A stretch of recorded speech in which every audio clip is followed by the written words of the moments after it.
वहां सुगुण मंगल नहीं जा सकते, तो हम अपने दुर्भाग्य पे रो रहे कि भोले बाबा ब्रह्मा ने हमको असुगुण मंगल बनाया, राम जी की बारात हम देख ही नहीं पा रहे। आहा, करुणावतारम भगवान शिव का हृदय द्रवित हो गया। उनकी पीड़ा को देखकर दोनों को उठाया, गले से लगा लिए, बोले बेटा रोना बंद कर दो, अब नहीं रोना।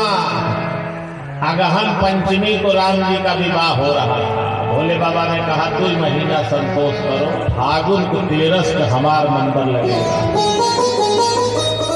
अब तुम्हें वचन देता हूं कि एक भी सगुन मंगल हमारी बारात में नहीं जाएंगे। सारे असगुन मंगल, काल सूल, दिशा सूल, भूत प्रेत जिनको कोई नहीं पूछता, वही हमारे स्पेशल बाराती होंगे। धन्य है भोलेनाथ का चरित्र। बोलो काशी विश्वनाथ भगवान की जय हो। देवता लोग पहुंच गए हिमांचल महाराज की नगरी में। गड़गड़ाहट की आवाज के साथ सारे देवताओं का विमान हिमांचल की नगरी में उतरने लगा।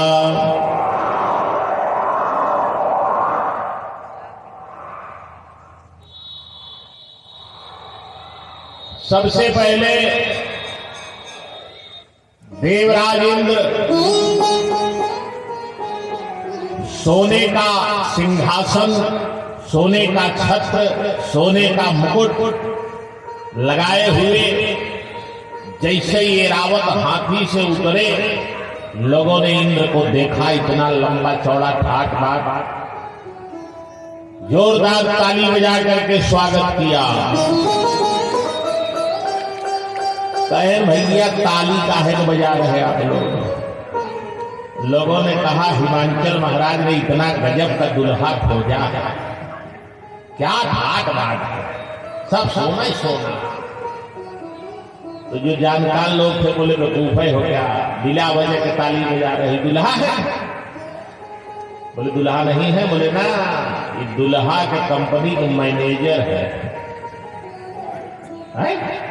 दुल्हा कंपनी के मैनेजर का इतना ठाट बाट है। पीछे से सूर्य और चंद्रमा का रथ दिखाई दिया। बोले ये कौन? बिना जनरेटर के उजाला हो जा रहा है। बोले ये भी दुल्हे की कंपनी वाले सब हैं। उसके पीछे 4 मुंह वाले ब्रह्मा बाबा। बोले भैया ये 4 मुंह ये कौन है? बोले ये है समधी जी हैं बेचारे। अच्छा अच्छा, समधी भी दिख गए हैं कि नहीं? समधी के जस्ट पीछे दुल्हा जी होंगे पक्का। तो संयोग देखिए, दुल्हा जी तो पीछे न है, ब्रह्मा बाबा के पीछे पीछे विष्णु जी चले आ रहे हैं। जब विष्णु जी तो ऐसे भी परम सुंदर है। लोगों ने जब विष्णु भगवान को देखा तो पक्का हो गया कि यही दुल्हा है, और ले गए महाराज गटई में भीषण माला पहिराए के। अब स्वागत किए, जोरदार ताली बजाओ।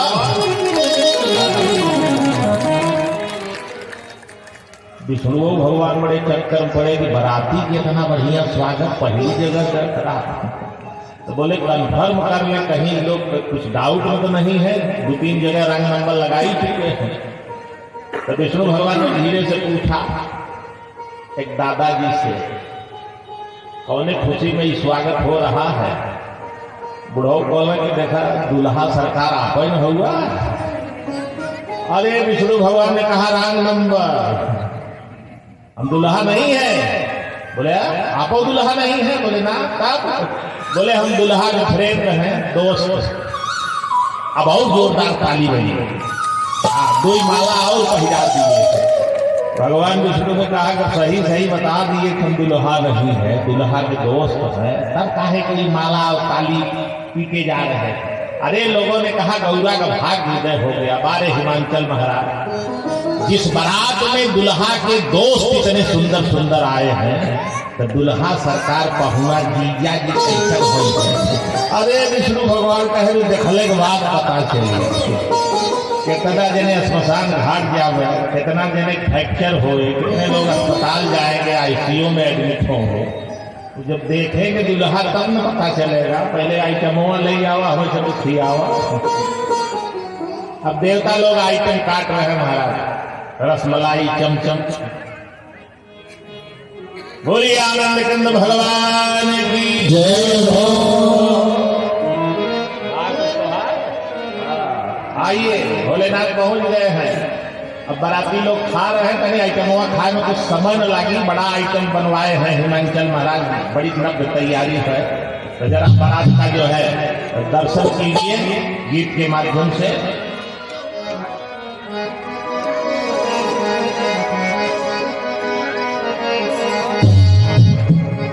हरे हमार जोगिया हो, हमार जोगिया, हमार जोगिया हो, हमार जोगिया।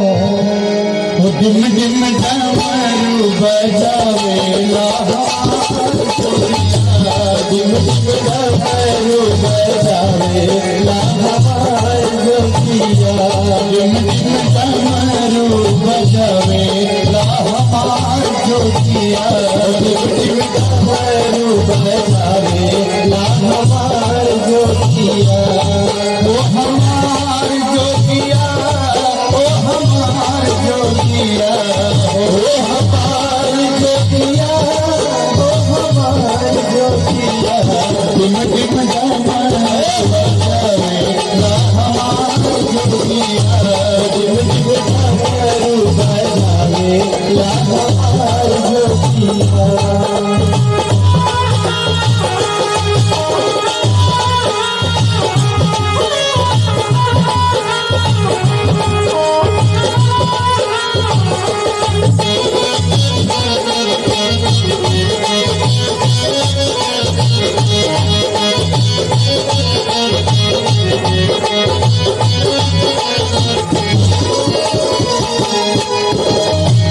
शीश गंगा जी के धार, शीश गंगा जी के धार, सोहे चंद्रमा लीलार, सोहे चंद्रमा लीलार, सोहे चंद्रमा लीलार, सोहे चंद्रमा लीलार। अंगे विभूति रमावेला हमार जोगिया, अंगे विभूति रमावेला हमार जोगिया, अंगे विभूति रमावेला हमार जोगिया, अंगे विभूति रमावेला हमार जोगिया।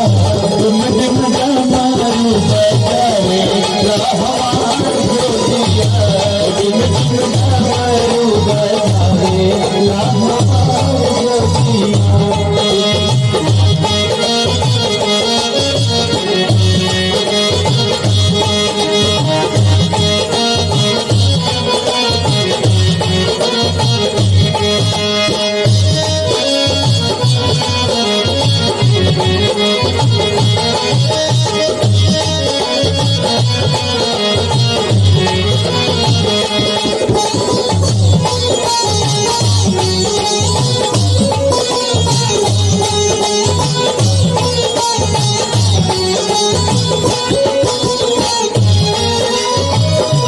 संगे भूत बलिया, संगे भूत बलिया, और जोगिनी जमात, और जोगिनी जमात। संगे भूत बलिया, संगे भूत बलिया, और जोगिनी जमात, और जोगिनी जमात। बूढ़े बसहा चढ़ी आवेला हमार जोगिया, बूढ़े बसहा चढ़ी आवेला हमार जोगिया।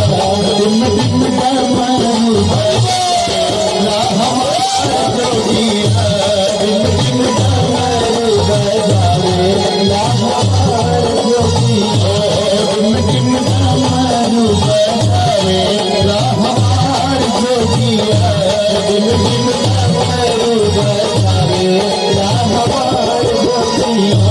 पहिले नागिनी पुछला, पहिले नागिनी पुछला, हाथे कानी पहिरे जाला, हाथे कानी पहिरे जाला। पहिले नागिनी पुछला, पहिरे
बोले शंकर भगवान की जय हो। भगवान भोलेनाथ भी नगर के बाहर पहुंच गए। भगवान शिव ने देखा कि देवता भी आइटम खा रहे हैं, इसी समय अगर हम पहुंच गए तो भगदड़ मचेगी। ये भोगी देवता इतने दिन से जीव लटपटा रही, खा भी नहीं पाएंगे, तो इनको थोड़ा खाने दिया जाए, इनके खाने में विघ्न न पड़े। इसलिए भोलेनाथ बैठ गए। एक सुंदर फुलवारी थी, उसी में अपना भजन करने लगे। नंदी जी भी घूमने लगे उसी फुलवारी में। तो फुलवारी का जो मालिक था वो दूर ही से देखा और लाठी लेके चिल्लाते हुए दौड़ा। बाप कमाल समझ लिए हो। और जब करीब में आया तो भोले बाबा ने देखा कि बड़ा गुस्सा में आ रहा, लाठी लेके अगर कहीं चला दिया तो विवाह के पहले कपार में पट्टी लग जाएगी। तो भोले बाबा झोली में हाथ डाले, भभूति निकाल के वहीं से फुर दिए महाराज। उसके हाथ में जो लाठी थी वो सोने की हो। बड़ा खुश हुआ। बाबा तो बड़ा जादूगर है, लाठी सोने की बना दी। अब भाग के गांव में गया, बड़ा परोपकारी था, पूरे गांव को सूचना दे दिया कि तो बाबा आए, कौनो सामान लेके उनको मारने के लिए दौड़ो, तुरंत सोना हो जाए। अब यह फार्मूला वगैरह समझ में आया। अब महाराज सोना किसको नहीं चाहिए, इस समय भावों बढ़त चल जाता। सारे गांव के लोग चल पड़े सोना बनवाने। ईंटा, पाथर, सील, लोढ़ा, चौका, बेलना, लाठी, डंडा, जो जिसको मिला सोना बनाने के लिए दौड़ पड़े। अब थोड़ा करीब जब सब लोग आ गए, नंदी की निगाह पड़ गई, चिल्लाए बड़े जोर से, भोला आज निकल जाई भांग के गोला। तो देखिए फौज आ रही है, इतनी लंबी बटालियन है, इतना असलहा है कि खाली शरीरिया में छुआएंगे अगर आपको सोना बनवाने के लिए, तो हड्डी का चूरा नहीं मिलेगा। हो गया। भोले बाबा ने कहा, नंदी चिंता मत करो, काहे को घबरा रहे हो, सोना देख के गए हैं तो सोना बनवाने सब आ रहे हैं। हमारे कंपनी में एक कई प्रोडक्ट थोड़ी तैयार होता है, कई क्वालिटी का उत्पादन हम करते हैं अदल बदल के ना, आने दो। अब एकदम करीब में जब पहुंचे तो फिर भोले बाबा झोली में हाथ डाले और थोड़ी भभूति निकाले, फुल से मारे महाराज। अब जितने हाथ में जितना मोटा सामान था उतना मोटा मोटा बन गया। सांप लगा, फुंकार आए। बाप रे बाप, लोग जान प्राण लेके भागे। ये बबुआ जो है सोना बनाता था, टीका बना दिया। शंकर जी ने कहा, नंदी यहाँ की लीला खत्म, चलो देवता लोग खा चुके हैं। आ गए भोलेनाथ हिमाचल नगरी में। पता चला असली दुल्हा अब आए हैं। हाँ देखा मत है पाड़े महाराज, कथवा बंद वही समय पे होगी जो समय पर रोज होती है, क्योंकि सवेरों से जो चिल्ला रहे 6 बजे से बेचारे हमारे वैदिक आचार्य और भूसुर आवा है हमें पूजा में, तो उन्हों को रेस्ट चाहिए, मंडप की भी आरती होगी, तो कार्यक्रम का विश्राम ठीक 5 बजे ही हो जाएगा। तैयारी हो रही है, शुरू चाहे जब हो, उससे मतलब नहीं है। पाणे बाबा समझते हैं। बोलिए आनंद कंद भगवान की। निवेदन कर रहे थे, सारे लोग दौड़े अगवानी लेने के लिए कि दुल्हा जी आए हुए हैं। अच्छा, बच्चे हर काम में आगे रहते हैं, बच्चे पहले पहुंच गए। और जैसे भोलेनाथ के पास पहुंचे, भूत प्रेत अगल बगल में थे ही, सब खाओ खाओ करके दौड़ाए महाराज। भयानक आवाज निकालते बच्चे जान प्राण लेके भागे घर की तरफ। पीछे मुड़ के दुल्हा नहीं देख रहे, उसके पहले शर्त लगा रहे थे, दौड़ा का दुल्हा सबसे पहले हम ही देखेंगे। लगाए दौड़, वहां पहुंचे गए तो दुल्हा तो भुला गए।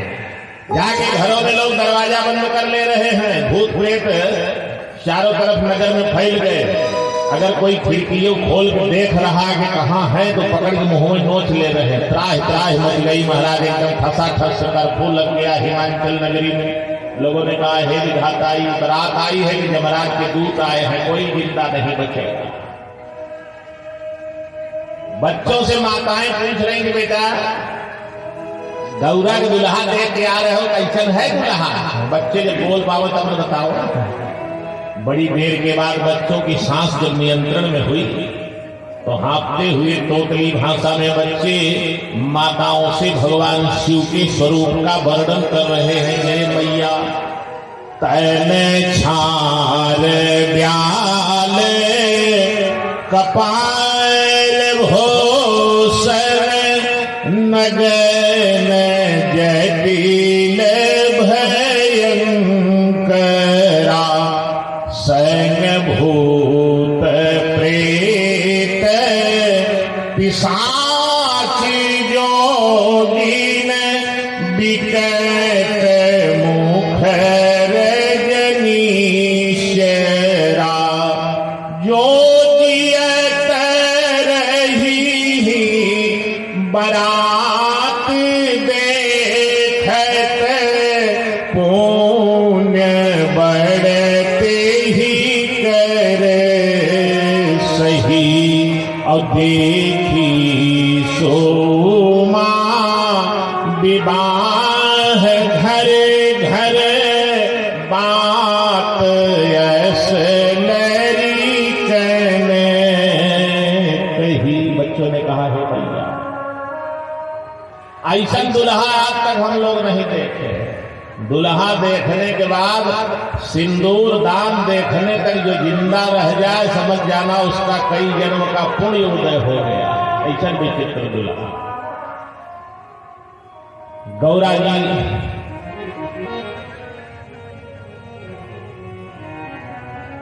के विवाह में भोलेनाथ का पूजन करने, अर्घ देने, आरती उतारने के लिए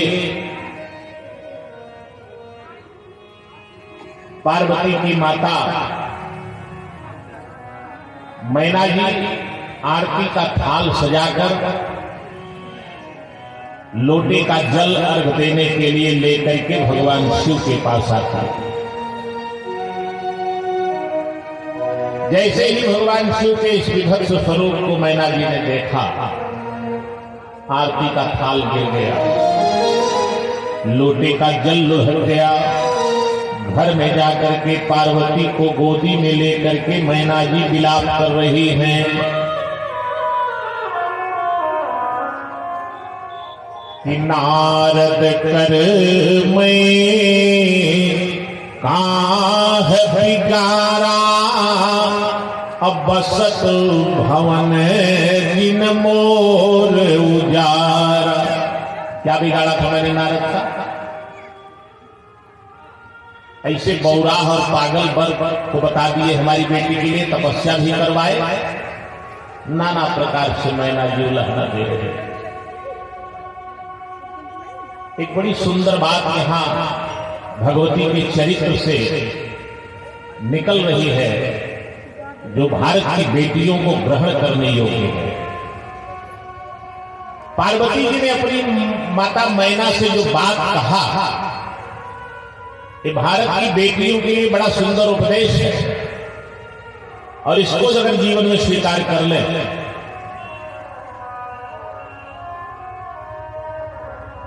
तो दोष लेने का कोई प्रश्न ही नहीं है। कोई माता पिता ये नहीं चाहता कि बेटी खुश न रहे। नारद जी को दोष देते सुन करके मैया बोल पड़ी। पार्वती जी ने कहा, मां किसी को दोष दे करके तुम कलंक मत लो।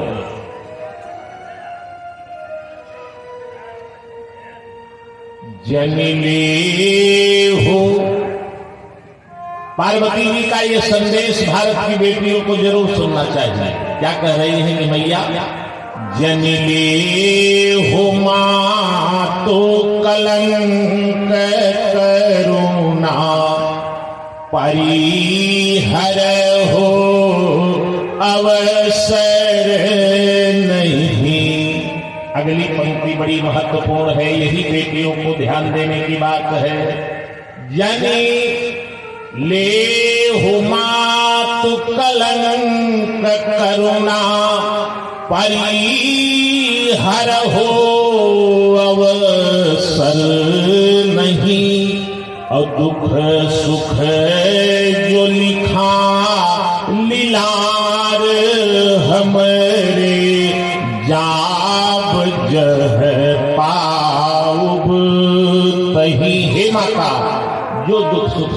भाग्य में लिखा है, मेरे प्रारब्ध में लिखा है, कहीं भी चली जाऊंगी वो दुख और सुख मुझे जरूर मिलेगा, कोई मेट नहीं सकता।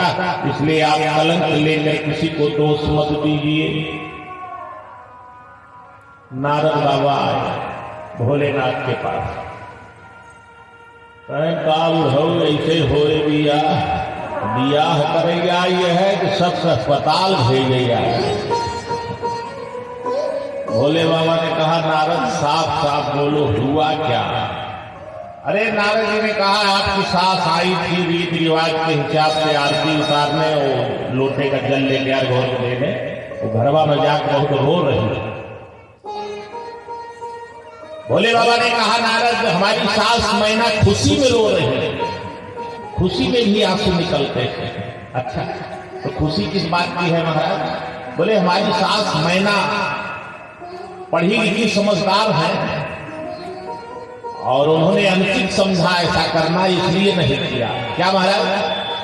भोले बाबा ने कहा कि आरती लेकर के जब मैना जी आई और अचानक उनकी दृष्टि मेरे ललाट पर गई और मेरे माथे पर चंद्रमा को देखकर मेरी सास मैना ने विचार किया होगा कि मेरे दामाद के मस्तक पर साक्षात चंद्रमा ही आरती उतार रहा है, तो ये दीपक दिखा करके अपमान हो जाएगा, इसलिए आरती का थाल फेंक दिया। नारद जी ने कहा बारे बुढ़ऊ गजब व्याख्या किए महाराज। अच्छा तो आरती का थाल भी इसलिए फेंक दिया कि उन्होंने चंद्रमा को देखा, चंद्रमा मन सो जाता चक्षु सूर्यो हो जाता, तो ललाट पर चंद्रमा को देखकर सास जी ने आरती का थाल फेंक दिया, लोटे का जल। शंकर जी ने कहा कमाल करते हो नारद, थोड़ा दृष्टि और ऊपर गई हो और हमारी जटाओं ने गंगा जी को देखा होगा हमारी सास मैना ने। मेरी सास मैना ने फिर विचार किया कि मेरे दामाद के शीश पर पति पावनी पुण्य सलिला साक्षात गंगा ही विराजमान है, तो क्या एक लोटा जल चढ़ा के अपमान करूं, इसलिए लोटे का जल भी फेंक दिया। नारद जी ने कहा अच्छा बाबा दो बात तो समझ में आ गई, तीसरी बिल्कुल नहीं समझ में आ गई। तीसरी क्या है? भोले बाबा नग्न जो है ससुराल में घूम रहे, दिगंबर है, लिखा गया है नग्न जटिल भयंकरा, भयंकर और नग्न मंगल भेष धारण किए हुए। नारद जी ने कहा भोलेनाथ ससुराल में नग्न घूम रहे हैं, इसके पीछे का कारण भी कृपा करके बता दीजिए। भोले बाबा ने कहा इसके पीछे का कारण तुम हो, तुम। नारद ने कहा हम आपको कहे थे कि ससुराल जाइएगा तो दिगंबर एकदम घूमिएगा। शंकर जी ने कहा हाँ आप ही ने कहा था, आप तो कह के भूल गए नारद, लेकिन मुझे याद है पार्वती का हाथ देखने कौन गया था, तब नारद को होश आया कि हम ही गए थे बाबा। तो हस्तरेखा देख के पार्वती की आपने क्या बताया कि इनको जो पति मिलेगा दुल्हा मिलेगा वो कैसा होगा? अगुण अमान मातु पितुहीना, उसके माता पिता नहीं होंगे। इतने नहीं, हिमाचल महाराज और विशेष बात है, योगी जटिल काम मन नग्न मंगल भेष, अस स्वामी यही कह मिलई हस्त पड़ी। हाथ की रेखा यही बता रही थी महाराज। भोले बाबा ने कहा एक बात बताओ नारद, आपने बता दिया कि अमंगल भेष होगा, अगर हम पही मोड़ के सज धज के आते तो लोग आपको ईटा से मार मार के पत्थर से गालियां देते कि बाबा लोग झूठे बोलते फिरते हैं, क्या ईड़ा लेते थे। नारद जी जितना बताए थे सब उसका उल्टा हुआ, दुल्हा एकदम सज धज के बिल मेंटेन आया हुआ। एक संत की वाणी झूठी हो जाती नारद, और कोई संत को प्रणाम न करता, संत की गरिमा समाप्त हो जाती। धन्य है भोलेनाथ का चरित्र।